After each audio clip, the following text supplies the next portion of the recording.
मैं नीसा जो national independent school alliance जो पूरे हिंदुस्तान में है और जिसके अंडर में करीब 1.5 लाख स्कूल्स आते हैं, उसका वाइस प्रेसिडेंट इनिशिएटिव हूँ। नीसा ने एक स्कूल लीडरशिप प्रोग्राम किया था जो कि 2 जुलाई से 9 जुलाई तक कैम्ब्रिज यूनिवर्सिटी में था। और कैम्ब्रिज यूनिवर्सिटी 814 साल पुरानी है और उसके जो फिट्ज़विलियम कॉलेज के अंदर ही हम लोगों को ठहराया गया था। 22 लोग थे जो कि पूरे हिंदुस्तान से चुने गए थे और उसमें नीसा के ऑफिस बेयरर्स भी थे।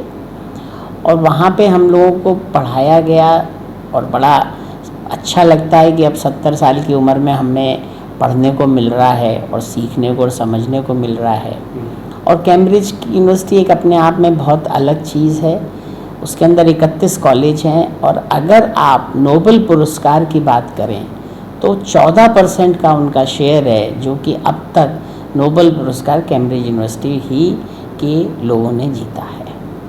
वहाँ हम लोगों को एक उनका सिस्टम होता है जिसमें हम लोगों ने अपने स्कूलों में क्या इनोवेटिव आइडियाज़ किए, क्या हम पर्यावरण के लिए कर रहे हैं। तो इसीलिए मुझे जो है मेरे स्कूल को 2 अवार्ड दिए गए उन्होंने कि बेस्ट स्कूल जिसके वो ट्रांसेंड्स कहते हैं, और एक एनवायरमेंटल जो है उसके लिए मुझे अवार्ड दिए गए। सर ऑल इंडिया लेवल से दिया गया कि यूपी लेवल से सर स्टार्ट हुआ? ये उसमें वहाँ एंट्रीज़ मांगी गई थी, तो एंट्रीज़ यूपी से तो कोई और एंट्री गई भी होगी तो शायद वो सेलेक्ट नहीं हुई होगी। तो यूपी से तो मैं एक ही था और बाकी और देशों प्रदेशों से स्टेट से भी लोग थे, उनको अलग अलग तरह के अवार्ड दिए गए हैं।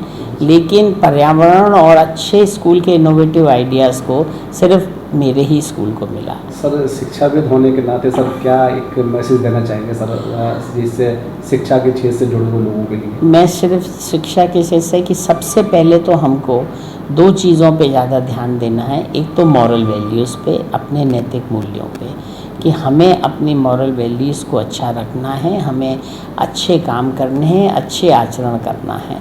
और दूसरा हमको पर्यावरण को संरक्षित रखना है। ये 2 चीज़ें बहुत ज़्यादा इम्पॉर्टेंट हैं कि हम पर्यावरण को जहाँ तक हो सके हम सुरक्षित रखें। तो उसी के लिए हम लोग वहाँ गए थे। उन्होंने हमको और भी सिखाया, पढ़ाया, किस तरह से टीचर्स को हमें ट्रेन करना है, किस तरह से हमको आगे बच्चों को किस तरह से कॉम्पिटिटिव एग्ज़ाम्स के लिए